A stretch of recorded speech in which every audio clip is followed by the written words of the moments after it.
Welcome back to the deep dive. We are doing something a little different today.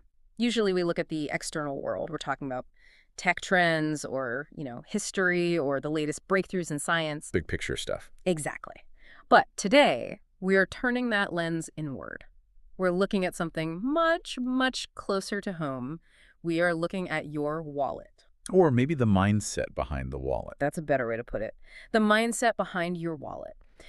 And I want to start with a question that, frankly, it made me a little defensive when I first came across this material. I think it does for most people. It really does. It's a question that challenges, well, the very foundation of our upbringing.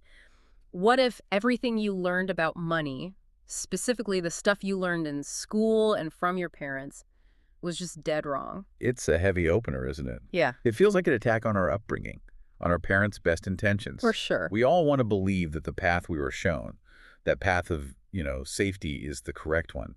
But that provocation, that's the entire engine of the source material we're decoding today. We are looking at a classic text, arguably the classic text on financial literacy. Mm-hmm. And its premise is that most of us are operating on a software program when it comes to wealth that is fundamentally broken. Or at the very least, it's obsolete. We're talking about Rich Dad, Poor Dad. And I think for a lot of people, that title is almost a cliche at this point. You see it in airport bookstores, you see that purple cover, you hear gurus quote it. But when you actually strip away all the marketing and just look at the core arguments, it's not really a book about money, is it? It feels more like a book about psychology It's almost entirely about psychology. and behavioral conditioning. That is a great distinction to make right at the top. I mean, if you go into this material expecting an accounting textbook, you're going to be disappointed. Right. It's not going to tell you which specific stocks to pick or, how to file your taxes. It is a narrative. It's about a worldview. It's about unlearning the habits that keep people trapped in the middle class, specifically that busy individual who feels like they're doing everything right. Checking all the boxes society gave them. Exactly. Checking all the boxes, but still can't seem to get ahead. They're just treading water. And that's the poor dad in the story. This is where we need to slow down, I think, because the character of the poor dad is really, really deceptive. It is. When I hear poor dad, I immediately picture someone struggling, maybe unemployed, maybe uneducated, maybe someone who just made a string of bad life choices. But that's not the character in the source at all. Not even close. Yeah. And that's the trap the author sets. The poor dad in the narrative is actually highly, highly educated. He has a PhD. He's a government official. He's well respected in his community. Yeah, pillar of society. He is. He follows the standard societal script perfectly. Go to school, get good grades, get a safe, secure job with good benefits, and work hard your whole life. He's the personification of the safe path. He's the American dream on paper. He's the guy you'd want your kid to grow up to be, conventionally speaking. Exactly, the model citizen. But the source describes him as constantly struggling financially. He's always worried about bills. And he isn't broke because he doesn't earn money, right? That's the key. That is the absolute key. He's poor because of how he manages what he earns. The source says he leaves behind debts when he dies. He isn't broke because he's stupid. He's a brilliant academic.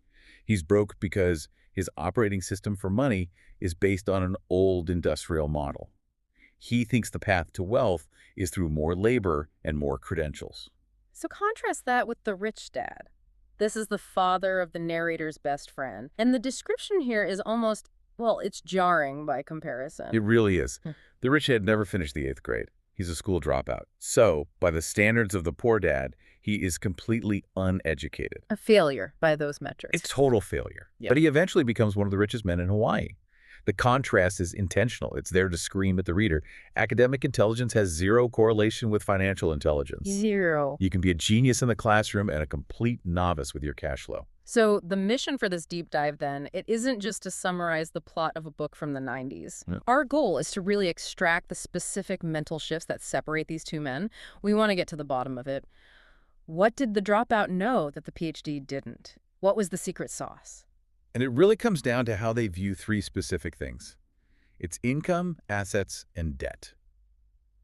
If we can understand those 3 definitions the way the rich dad does, we essentially rewrite our financial DNA. It's a whole new language. It is. It's about moving from a labor-based mindset to a capital-based mindset. Okay, let's start with the big one. The philosophy of work. The source has this first lesson, and it's titled, "The Rich Don't Work for Money."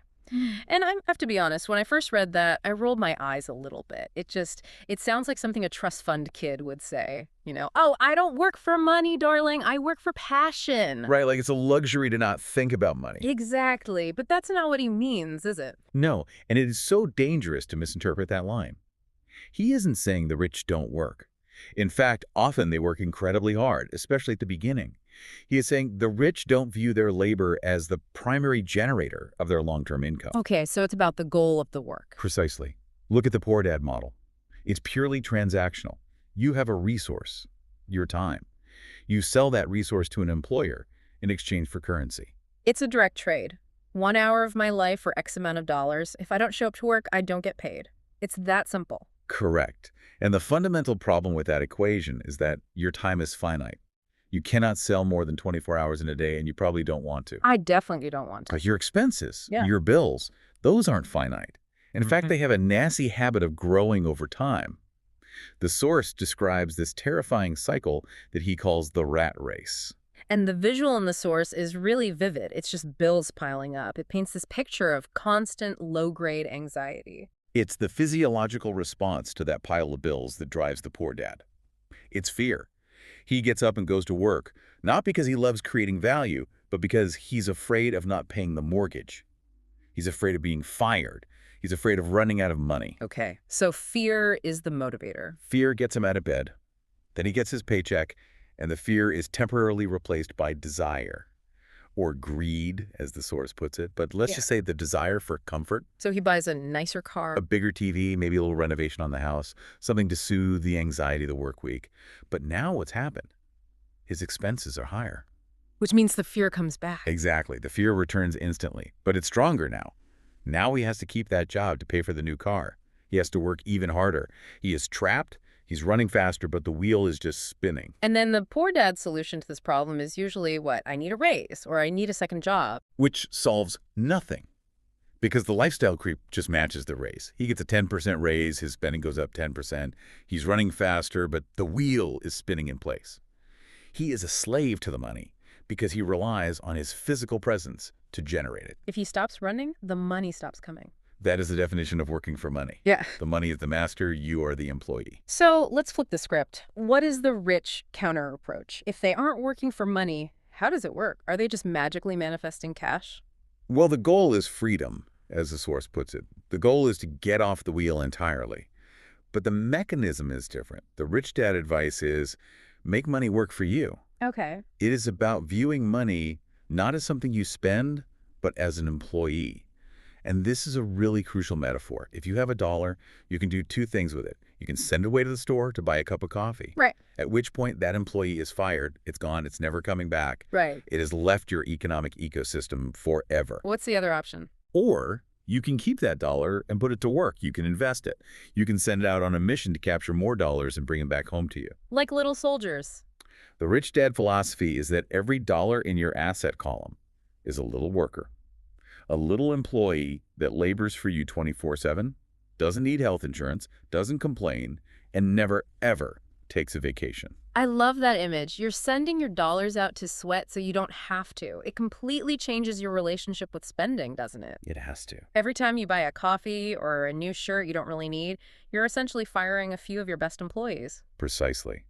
The rich dad respects the potential of the dollar to reproduce. The poor dad sees the dollar as a ticket to buy something consumable. It is a fundamental change in how you view your role in the economy.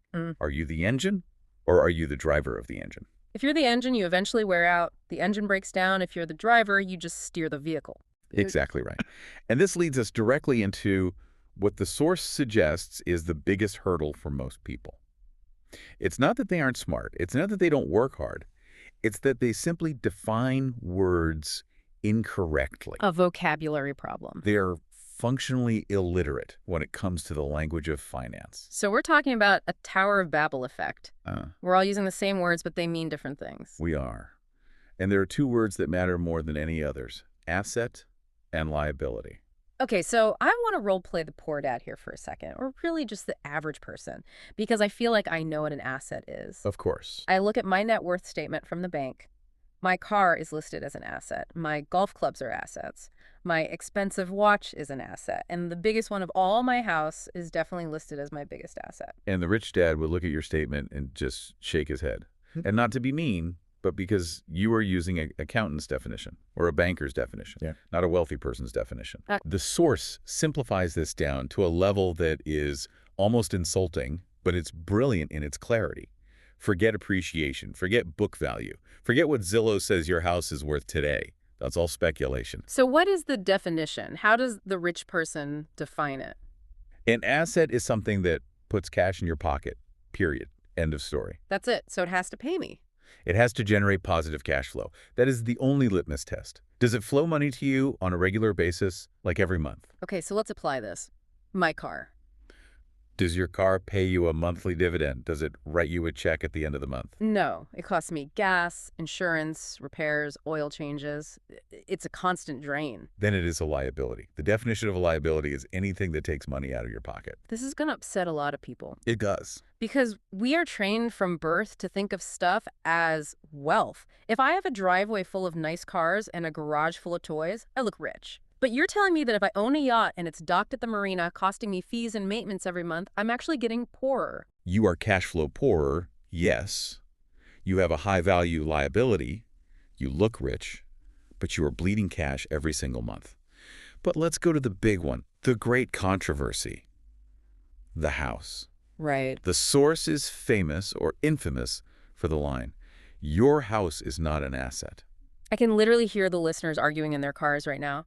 But it appreciates, it's my nest egg, I can sell it for a profit in 30 years. My parents told me buying a house was the best investment I could possibly make. And for the poor dad, it is the only major investment they ever make.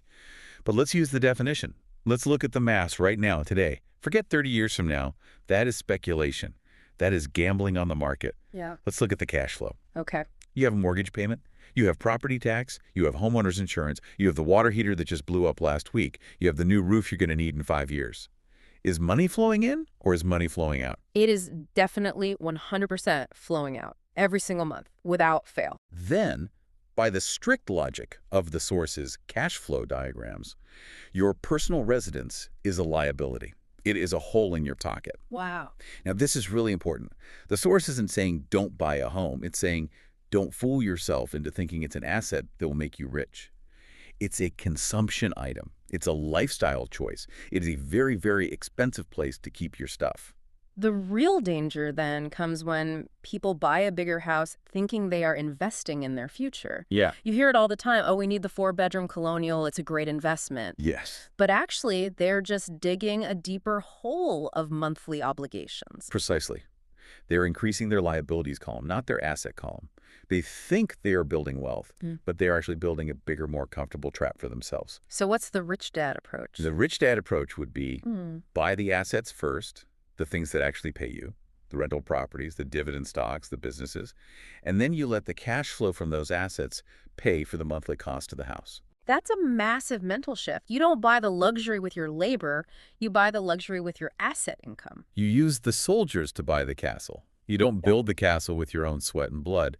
If you buy the liability first, you are anchored to your job forever because you have to service that debt.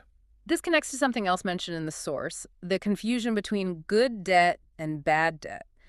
I was raised, like most people, to think all debt is the devil. A moral failing. Yes. If you have debt, you are losing. Yeah. You should cut up your credit cards and pay everything in cash. That's the poor dad view. Avoid risk. Save money. The rich dad, on the other hand, actually loves debt, provided it's the right kind of debt. He leverages it. He uses it to get rich faster. So what on earth is good debt? Good debt is simple. It's debt that someone else pays for you. Okay, an example. If I go to the bank and I take out a loan to buy a rental property, the tenant's monthly rent check covers the mortgage payment, the insurance, the property tax, the repairs, and leaves me with $200 profit in my pocket every month. That's good debt. Because you didn't use your own money to buy the asset. I use the bank's money, other people's money, but I get to keep the cash flow and the appreciation. Because the asset you bought is covering the liability you took on. You're using leverage to control more assets than you could ever afford with just your own cash. Exactly. Now, bad debt is debt that you have to pay for with your own labor. a car loan, a credit card balance for clothes, your home mortgage. You have to go to work to pay the interest on that. So the rich try to get into more good debt because it accelerates their wealth building. While the poor and middle class try to get out of debt entirely because all the debt they have is bad debt. They're just paying for things that get consumed. It really does flip the script on what it means to be financially responsible. We're taught big house is success.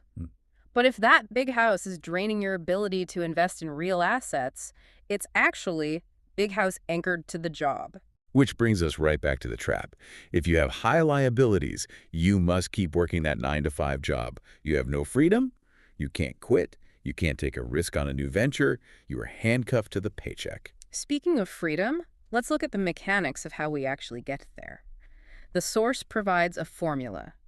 And I love it because it's so simple, it's almost elegant. The freedom equation. Income minus expenses equals freedom. It is deceptive in its simplicity.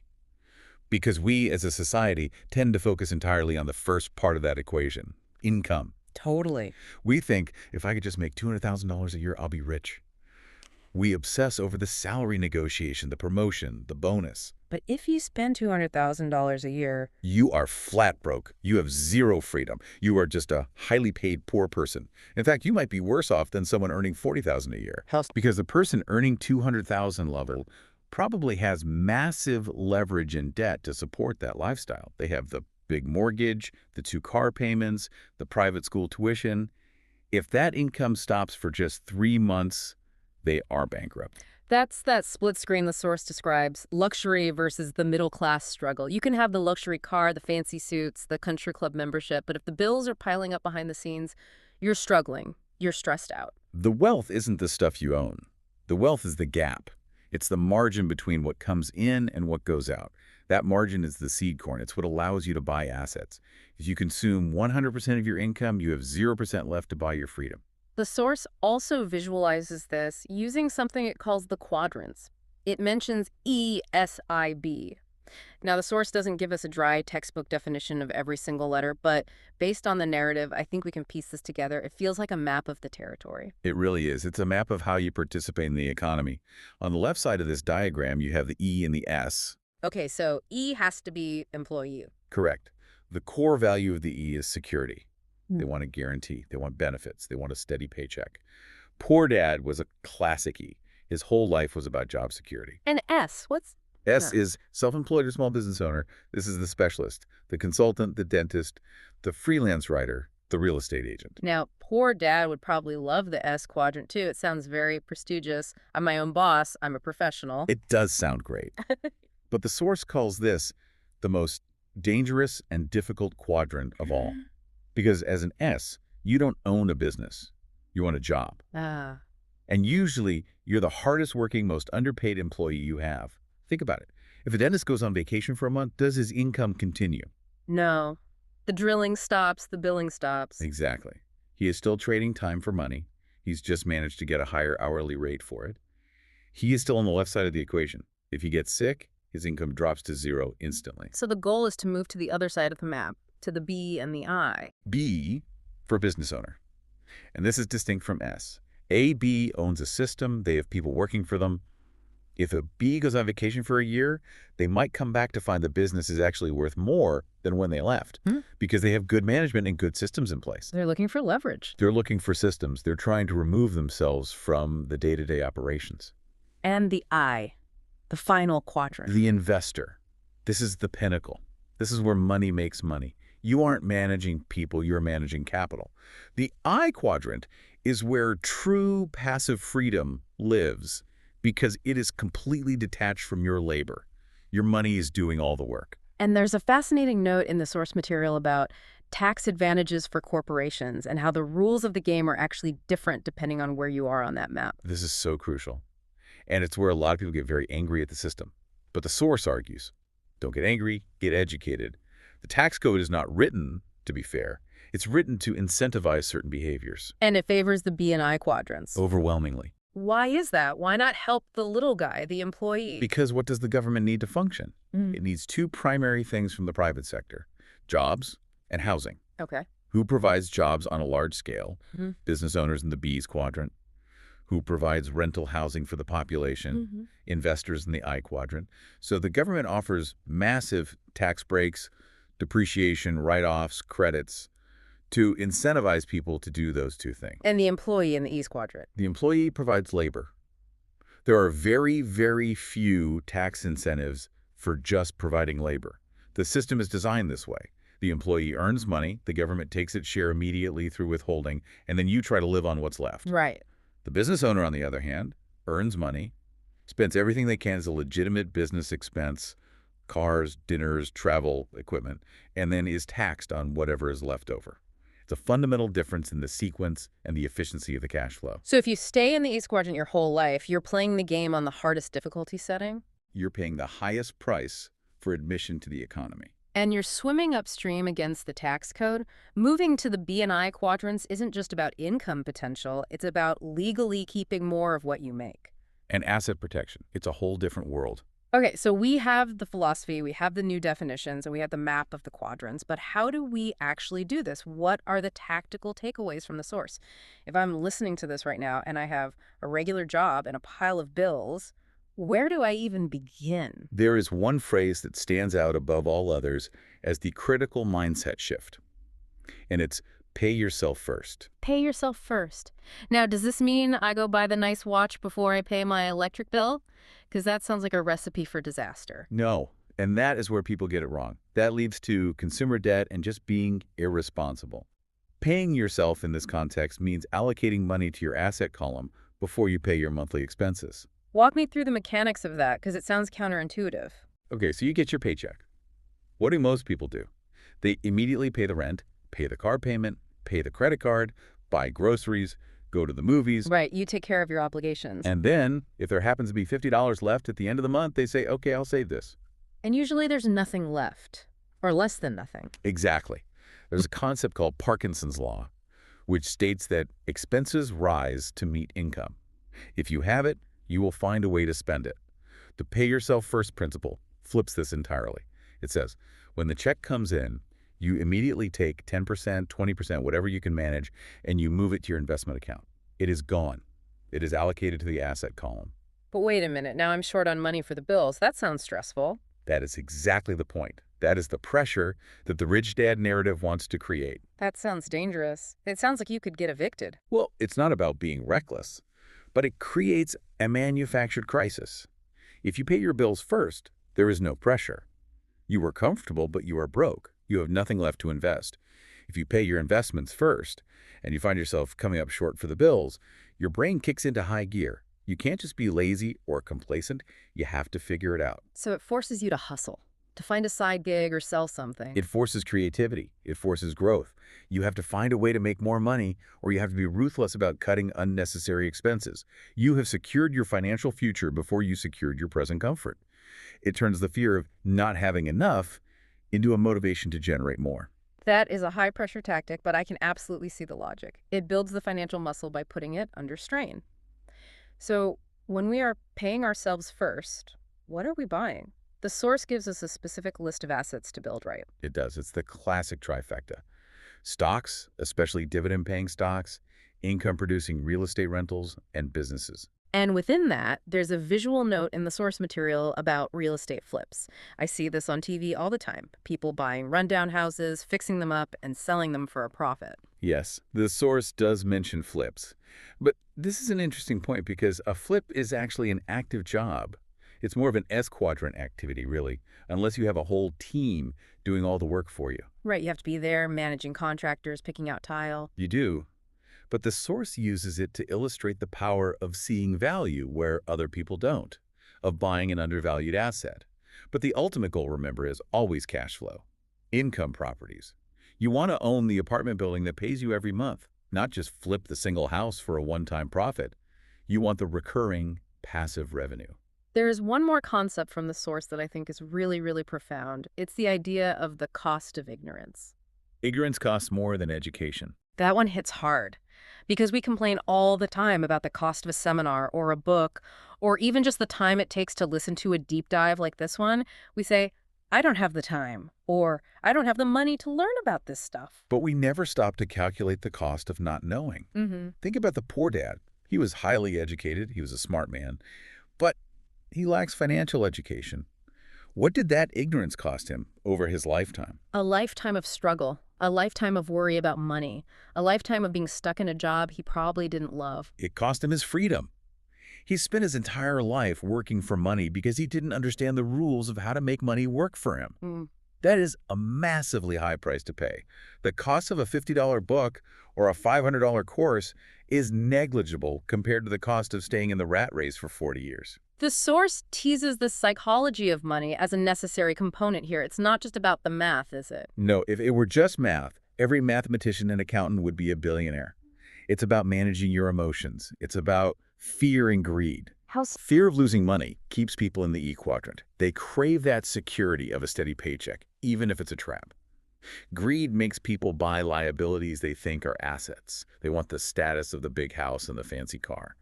Mastering the mechanics is useless if you don't master your own psychology. You have to be willing to be uncomfortable. You have to be willing to go against the herd. So let's bring this all home. We've covered a lot of ground here, from the two dads to the quadrants to the redefinition of assets. What does this all mean for the listener right now, sitting in their car or on the train? It means you have a fundamental choice to make. The source frames this whole narrative not as a how-to guide with 7 easy steps, but as a fork in the road. It's a choice of philosophy. Okay. You can continue to subscribe to the narrative of the poor dad, work hard, save money in the bank where it loses value, avoid debt at all costs, and hope for a pension that probably won't be there. Which is a path that leads to a life of working for money until you're 65, if you're lucky. Or you can choose the rich dad path. You can decide today to learn the language of money. You can redefine your assets and liabilities. You can start, even with just a little bit, building a column of income-generating soldiers that will eventually march out and buy your freedom. It really is all about that word, isn't it? Freedom. The source keeps coming back to the rich life. And it's not just about Ferraris and private jets, though that might be part of it for some. It's about owning your time. That is the ultimate asset, time. Money is just the tool you use to buy back your time. If your passive income from your assets covers all of your monthly expenses, you own 100% of your time. You can work if you want to on what you want to, not because you have to pay the mortgage. Yeah.